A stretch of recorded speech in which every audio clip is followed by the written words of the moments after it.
This is Apeface, my fellow peeps and peepettes, our very first Transformer figure that I'm going to be reviewing at the Spotlight Reviewing Station for the year 2020. Yay! So before we take a look at this Decepticon, let's put him aside for a moment so we can take a look at the packaging as partake of every single video review on this channel, up close in your face. And we're going to run down this really quickly because it's your standard packaging for any Transformer figure out of the Siege line. We have its name, we have the Decepticon symbol, which is its faction, we have Transformer Siege, War for Cybertron Trilogy, HSN Plus, Hasbro's logo, Transformers going up to the Misaligned Generations logo, and the Takara Tomy logo. On this side of the packaging, we have the lovely artwork of Apeface getting ready to jump into battle, probably from a rooftop. There's probably some hidden messages somewhere around here. I can't actually pick it up with the glare here, but I do not have one of those black lights, so I can't show it off. On this side of the packaging, we have the lovely promotional artwork for Siege, which ran its course. And then we've got the authentic Transformer stamp, which, to remind you, if it doesn't say authentic, it's a knockoff. We've got Apeface in his computerized images for all three modes here. Yes, he's a triple changer, in case you didn't know that. He's got a robot mode, a jet mode, and an ape mode, or a gorilla mode. Blah, blah, blah. At the bottom of the packaging, we've got another authentic Transformer stamp, which you get the idea. And then here's barcode. In case you're still looking for the figure, you can probably look him up now. There you go. So what we got here is just some paper. We've got warning, choking hazard, all that kind of stuff. And here's the set of instructions for Apeface. So he's number 50 out of the series. It's a lot of Siege figures, and it really doesn't feel like that. Here is Apeface in his gorilla mode. Now, why are we starting off with gorilla mode? Well, because this is pretty much the most interesting mode out of the figure. The robot mode would be second place, and the jet mode is kind of bland, and I really hate to say that. It could have been so much better. Regardless though, this is also the hardest mode to get the figure in. And it's not that the arms are hard to transform or the legs, no. It's actually the head. The head is the hardest part about this figure because you have to fight a lot of panels to get them to line up to keep everything in place as you're trying to tab a certain clip here at the top right behind his neck, which you cannot see because he's transformed properly finally. But it tabs in up in here, and then you've got this hook that's down here that's got two slots for these hooks, which are right here that I'm pointing at, that are supposed to line up properly. They don't always do that. It is a fight. It's very frustrating, and no matter how many times I transform this guy, I can never get it the first attempt. It is a pain. The real killer is because of the legs for his robot mode. They never stay in place when you're having to fight all these hooks and all these clips that have to keep the head in place here in gorilla mode. And this area here, these panels like to pop out all the time. It is a fight, and if I were to show this off in a transformation tutorial video, which I was considering, and I might not do it now because it is a fight, you would understand how frustrating this truly is. This is a lovely gorilla mode for a very lovely HorrorCon, our first of only 2 HorrorCons, with Snapdragon being rumored to be showing up in the Earthrise series. I love that gorilla head, I really do. It is so horrifying, which hence the name, HorrorCons. The teeth are actually painted, the mouth basically just done in black. I would have appreciated if this wasn't just a solid piece, if this actually had some more detail on the inside, if this was open and you could like see maybe a tongue or something, or the inner workings of the jaw. That would have been something, but I get it. It's a budget thing. He does happen to be a headmaster, which there went the head, or should I say the central brain for the figure, which happens to be our little Titan Master. Yes, Titan Masters in Siege. What are the odds? I forgot the name of this character. Maybe you could help me out there in the comment section and let me know what the name of his little companion is here, right? So it does have a little bit of articulation, your standard points of articulation for a headmaster / Titan Master, a ball joint at the shoulders, which is limited, a hinge joint at the hips that allows him to sit down, and then you've got also a hinge joint at the knees that gives him a better position of sitting, right?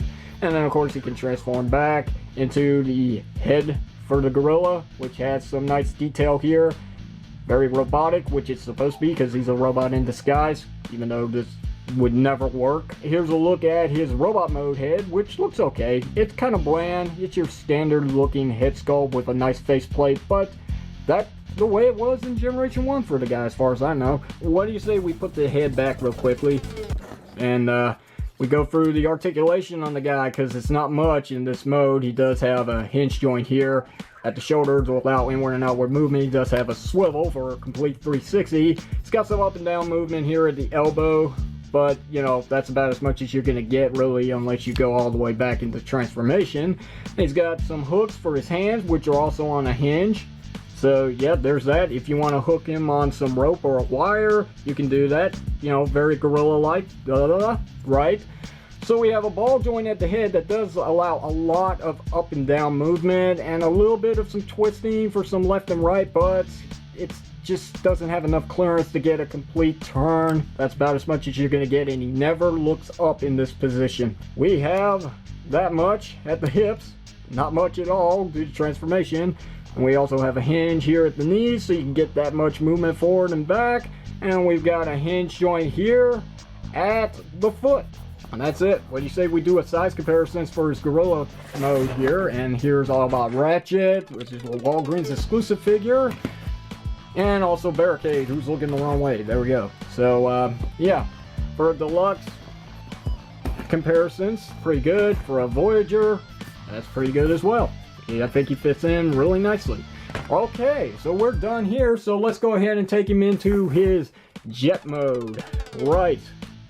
So the jet mode is pretty easy if you're not going from robot mode. If you take him from gorilla mode to jet mode, it's a lot smoother. So let's go ahead and remove that, which I've already done. And we shall remove his gun, which just plops in at the bottom of the nose cone for his jet. And we will now fold in his hands, or claw hands, and fold this entire piece back. And do the same thing here. Fold this back. And we're gonna tab these into place here. There is a tab right here and a slot at the arms, and it will let you know when you got it in correctly, like that. It's a loose fit. It doesn't actually snap into place, but you'll know when you're in the right place for it. So anyway, we are going to flip this up just a little bit. It makes this a lot looser, so you can actually untab this section here, and we will fit the head through here and then plop it in there. Take this and fold that down. Now what we need to do is take these tabs here, and they are going to slot into these holes right here. And what we're going to do to make it easier is flip that hook out, so that way we got some clearance here to just pop this in here like that. And then we can take the hook, and with a little bit of some flex, we can get it over the foot, or I mean the legs, and then we can pop that in place like that. We'll go ahead and swing up his legs, and then we will swing up the entire hip section like so.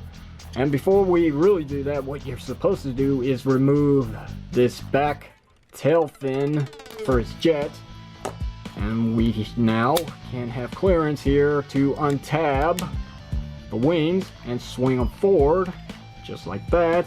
Now we can bring this up all the way back like so. There we go.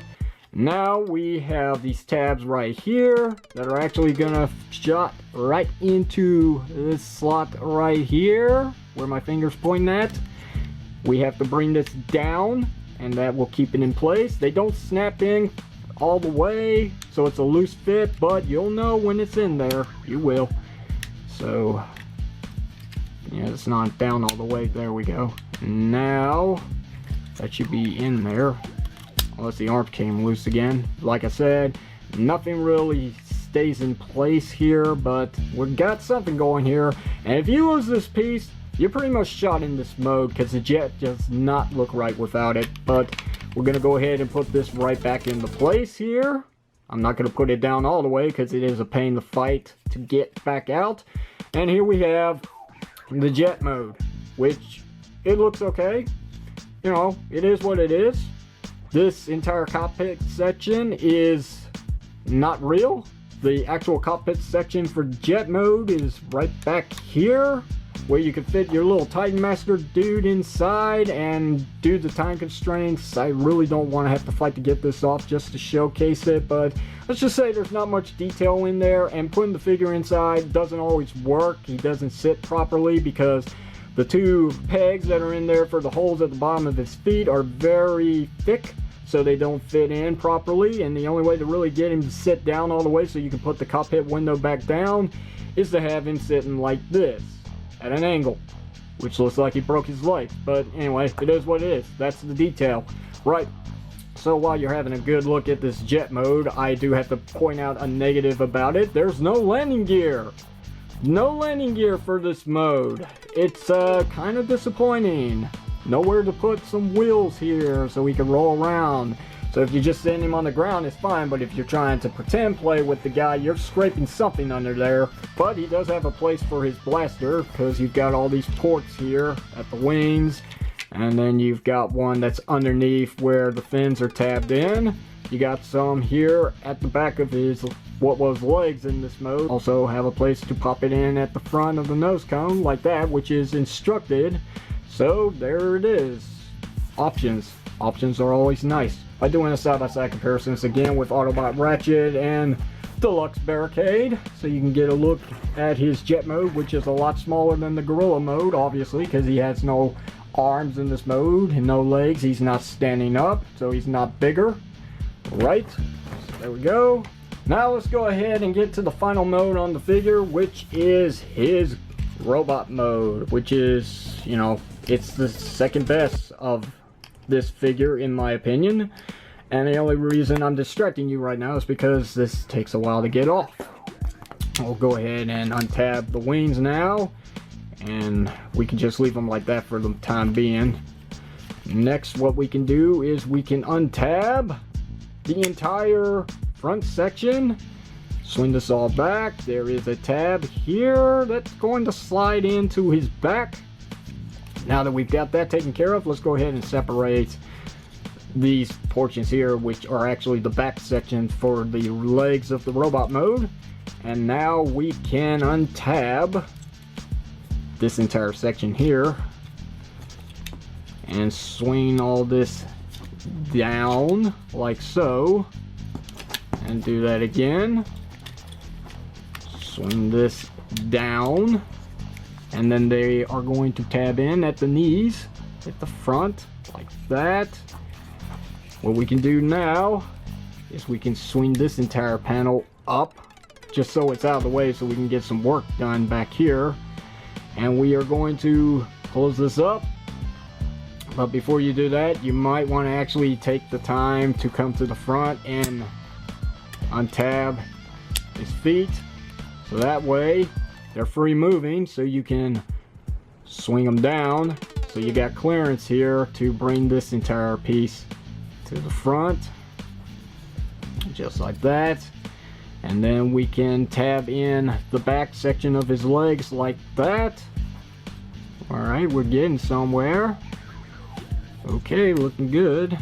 Now, the reason why you want to swing this down, so you don't break that little tab right there that's going to jut into that hole right there, because you can hear it snap right into place. If you do not swing this down before you start transforming this, over time this is going to stress and break because it is a very small tab. But there you go. Now we'll go ahead and repeat the same process on this side. Swing that down, swing that in like that, and we can put that in its right place, and we can bring this back up and have that tab in right there like so. There's the legs. As for the arms, bring the wings down so you got some room to do this. We're going to swing out the forearms, which should untab from the back, and swing out his hand like that. Okay, make sure that this is down all the way. Repeat the same process on this side here. You want to untab from the back, swing this down like that, swing out the hand, make sure that's down. Okay, looking good, looking good. Make sure those are tabbed in from the front. Now, we can swing the wings up, and there's going to be a tab right here at the back of the foot. It's going to go into that slot right there. Do not push these in all the way. I will explain in just a moment, but you want to tab in the top section first of the wings, and they fit in there nice and snug, and they do not budge. These have never budged on me when I do this part. But the reason why a lot of people do this transformation incorrectly for the back section is because they always push these in. You're not supposed to do that. What you're supposed to do is leave them out like this. So this is pretty much flush. As you can see, it's not bending in on itself. You're not stressing the wings. But there's also another reason, because you got these holes right here. Hold up a second. That wasn't out all the way. I just realized that. Now it's flush. Anyway, now we got these two holes right here, which are going to coincide with these tabs right here. So this section does actually fit in place. A lot of people have problems here. They can never get this connection right because they always push the wings in. Don't do that. Now that they fit in there properly, there's a tab at the top of the faux cockpit. That's what I was looking for, that word. So yeah, the faux cockpit has a tab that's going to go right into the back section of the real cockpit for jet mode, like that. There you go, guys. Right, so anyway, let's go ahead and take the head and plop it in like that. Here we have the awesome looking robot mode. Let's finish the assembly by giving him his blaster, which looks cool. And then he has the tail fins for its jet mode, which actually is a shield for the figure. There we go. There is Apeface in his robot mode. Look at that. This is a very nice robot mode. My only complaint, it's got to do with the legs. It's not really the entire leg section. It's just the fact that his heels are not very supportive for robot mode. I mean, he'll stand up, but he's always leaning back. So if I have him a little straight forward, he'll hold up just fine. But you also notice that he is leaning to the front as well.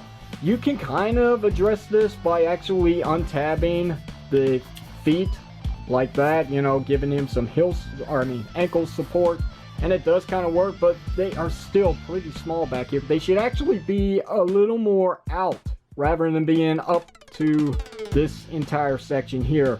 Just a minor nitpick. The figure still stands pretty good even if he's not standing up straight. I do adore this figure. He is so awesome. I mean, he's giving me everything that I really want. Let's take a look at some of the detail on the guy. So yeah, you've seen the head already previously, but you can see we got a nice Decepticon symbol there at his chest, where this would be where you have the indications of his power and his strength and intelligence. For the original Generation 1 figure, this is just a solid piece of plastic here. It does not swing down. You don't get any of those readings. Okay, that's fine. I can deal with that. Got some nice vents here at the chest, which is pretty cool. Got some battle damage here, which is your War for Cybertron effect. Your opinion is your opinion. Your results are going to be different. More power to you, but I prefer this. It is a nice touch, a nice change when it comes to Hasbro and their Transformer figures. It's something that I was not expecting when this line was first announced, but hey, they've gone this far. Why stop now? There's all your detail on the figure, basically. Pretty cool. And the way that this holds perfectly. Very nice. So, okay.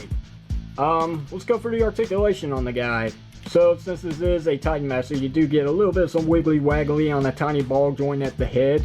But you're not going to get much up and down. You do get a full 360 rotation to pull off an exorcism. There's that. And then you've got a hinge joint here at the shoulders for inward and outward movement. You got your full 360 rotation swivel as well. You got a little bit of some movement here, but then you untab the foot from the wings, which you're not supposed to do. We do have a single jointed elbow. Does have some nice tightness to it on my figure. We do have some hinges here, or just basically just one hinge here at the hand due to transformation. No rotation, nothing at the waist because of the engineering. That's fine. We do have some nice movement here of the legs with this much kicking forward, not much going back, and then we can, believe it or not, we can pull off a full JCVD split. There's your still quality, people, enjoy it.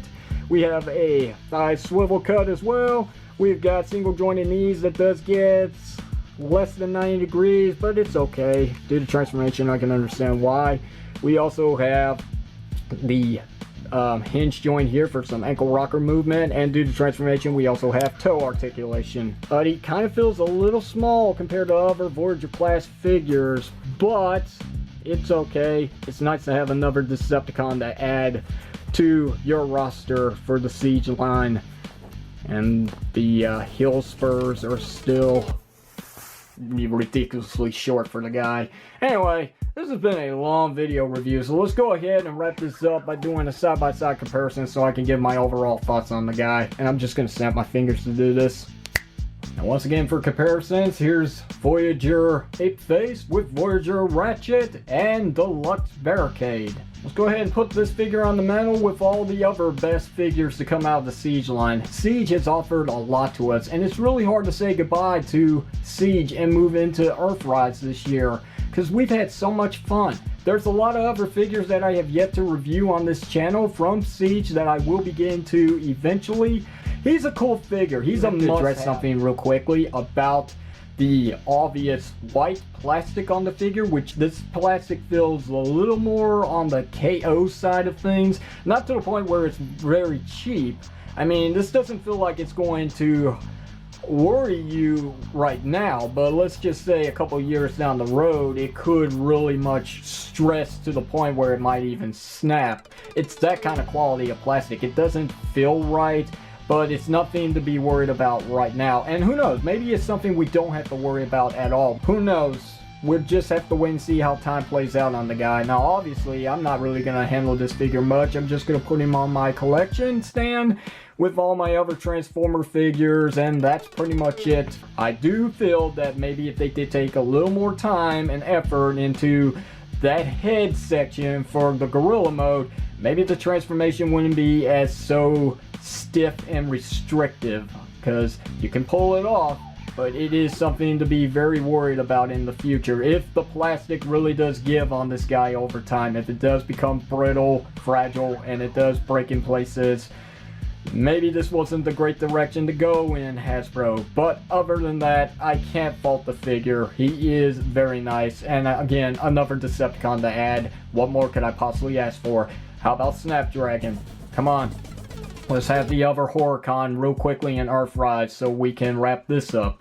Anyway, that's it. Questions or comments, you know what to do. Hit down below in the comment section of the video. If you like today's video review, hit the thumbs up button. Don't forget to give me a sub up. If you didn't like it, hit the thumbs down. Don't forget to throw in the towel. And until next time, my friends, this is your fellow toy reviewer, Red is Power, signing off, saying thank you very much for watching this, and I will see you whenever you see me.